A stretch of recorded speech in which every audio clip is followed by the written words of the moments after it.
So I'm under the impression none of you are living under rocks, and that I don't have to explain why this is a really tough time for just about everyone.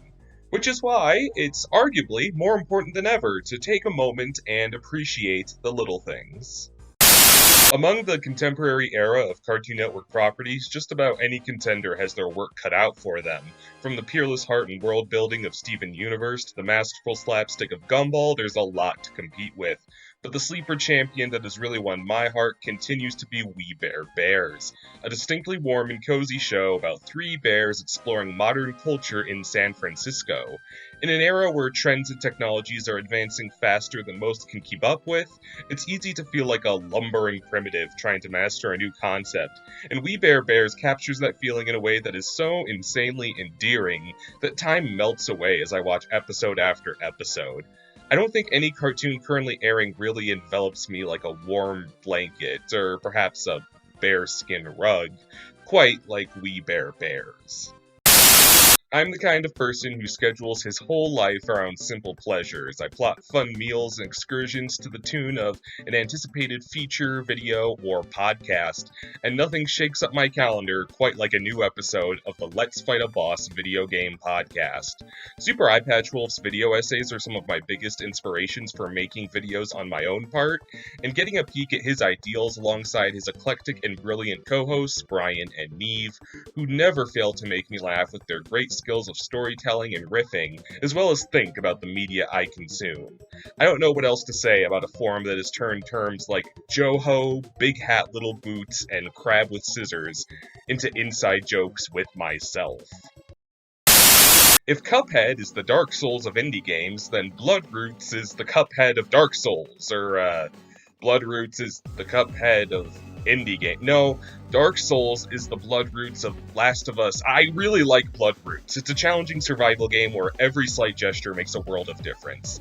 The split-second decision between choosing to fight with a sword and a carrot will mean everything as you master the intense and chaotic dance that is Bloodroots combat, all in a memorable art style and an opposition of zany and memorable villains. In an age where punishingly difficult indie games are more popular than ever, I'm pretty astonished this isn't getting more press, especially with how overflowing and bombastic this game is.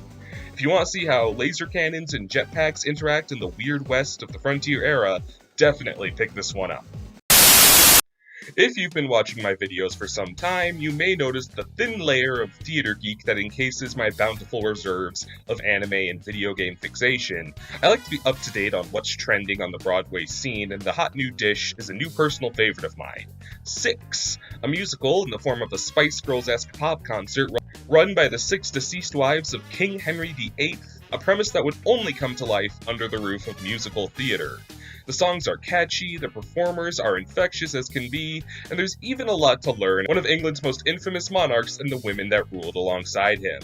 I love how despite being very centered on pop music, each ex-wife represents a different era and subgenre of pop, allowing for many flavors of the art, from Anne of Cleves' aggressive dubstep to Jane Seymour's heart-wrenching ballad. And I'm just saying that if I were married to Anne Boleyn, as played by the exquisite Millie O'Connell, I wouldn't cheat on her and then have her executed. Rip to Henry VIII, but I'm different. Nothing quite matches the feeling of staying up way past your bedtime to watch the surreal, inventive programming of Adult Swim, and no show has really emulated that feeling for me quite like Ballmaster's 9009. You don't need to take a long look at this show to tell what level of insanity you're in for, an over-the-top sports cartoon heavily inspired by anime. But the more I watch the show, the more I recognize deep enough cuts of references and genuine subversion of the anime formula that made me realize I wasn't watching a mere allusion to the medium of anime, but a work by very honest lovers of it. Ballmasters altogether has streaks of every other major Adult Swim hallmark, but manages to come out on top all on its own with fun and sometimes incredible animation, and in the most unexpected places, genuine heart and interesting character arcs. I don't have a ton else to say besides Dee Dee Best Girl. The vlogs and art of Amber Arden quite simply never fail to make my day. I initially came across her brilliant and creative cosplay works, where she's brought characters to life such as Snow Buffet and genuinely neat human outfitted interpretations of Pokemon and the like. And over years of costume work, she's created what I feel are some phenomenal marriages of various fandom interest and sheer aesthetic beauty and interpretation. Enjoying her start into vlogging has been a delight, where she brings her pastel lightheartedness that's hard not to feel endeared by. She's recently done work for Hot Topic, and it's been a great joy to see her moving up in the world in that regard, and seeing her take her cosplay to interact in the seas of Disney theme parks is incredibly fun, where her level of enthusiasm and character commitment makes her indistinguishable from any given cast member. I wish nothing but great things for this bright and creative mind. You all laughed when I said Trolls was my favorite DreamWorks movie, but now who's laughing? Now that my fighter in the ring has single-handedly destroyed the movie theater industry. Holy smokes. All that aside, Trolls World Tour was well worth the price of at-home admission. With all the beautiful visuals and textures of the first film intact, along with the ante in all aspects of story progressed significantly by a tremendous new villain in Queen Barb, an introspective look at the leadership of Queen Poppy that actually gives her a pretty thought-provoking arc, and perhaps most surprisingly, a really poignant argument in the discourse of music integrity and the gatekeeping that clouds every genre. I'm just saying, if any movie was going to destroy the entire cinema industry, I'm kinda glad it was this one.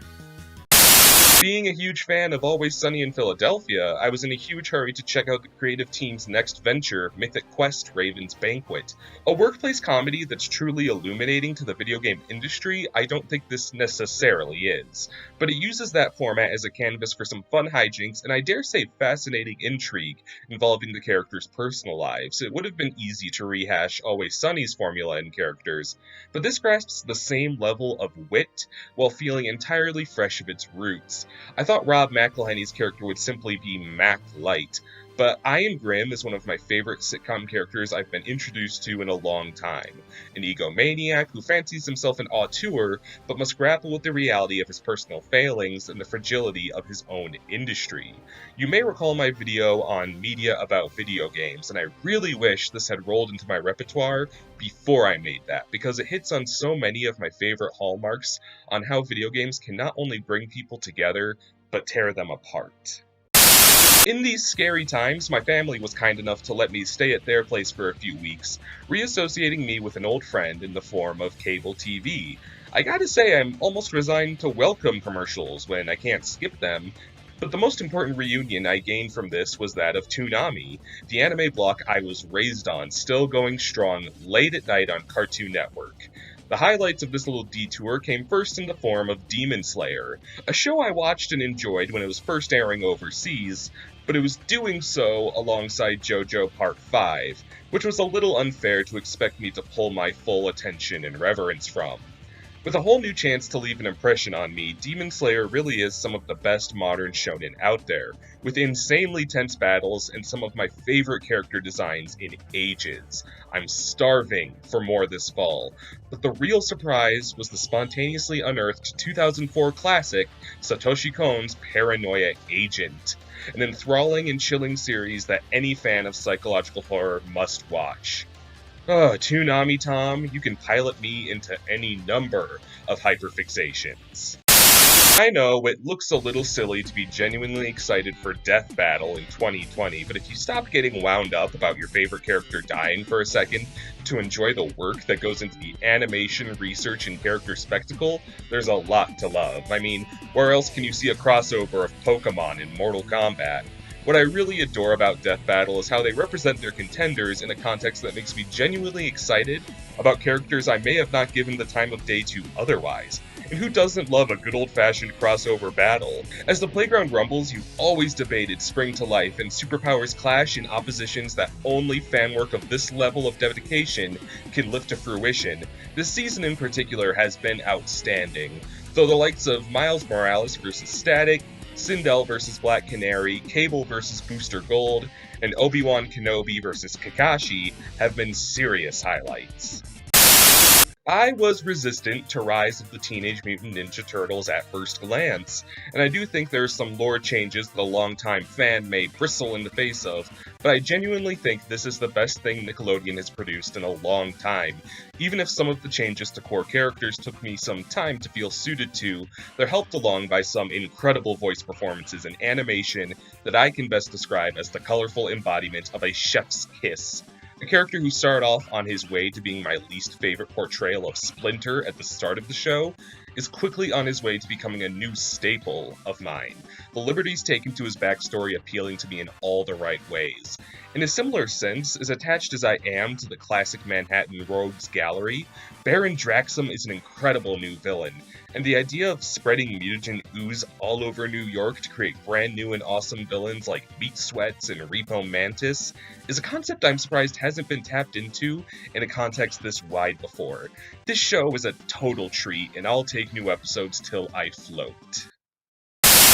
I never thought I'd be an Animal Crossing guy, so to speak. I was just never sure it appealed to me, but it seemed like the perfect thing to try when the world is in the state it is. And lo and behold, it's one of the absolute saving graces of my spring. I adore Animal Crossing New Horizons. I finally understand why people are so crazy for it, and equally so why it's so hard to articulate how downright therapeutic and fun it is to chop wood, fish, and search for crafting materials for hours on end. I love exploring new villagers and the arrangements you can create with them, the colorful cast of animal vendors, and there is no bigger spike to my dopamine than lifting a gigantic rare fish from the shores of my personal happy place, Tom Nook's desert island. On a less positive note, I heard some of you are bullying my son Rodney, and I will leap in front of a train for this boy, my bebe. I will bring down my rage like the hammer of Thor with the gust of 1,000 winds. Thank you so much for watching this video. I hope you're all staying healthy and staying happy, and bearing in mind that this will all be over before we know it, but until then, staying safe and following the guidelines that we need to. Thank you so much for watching, and I hope that you find joy in the small things in a way that I have, including this video. I'd be really thankful to know that I was something that helped made your day. So again, thanks so much for watching, and have a great day.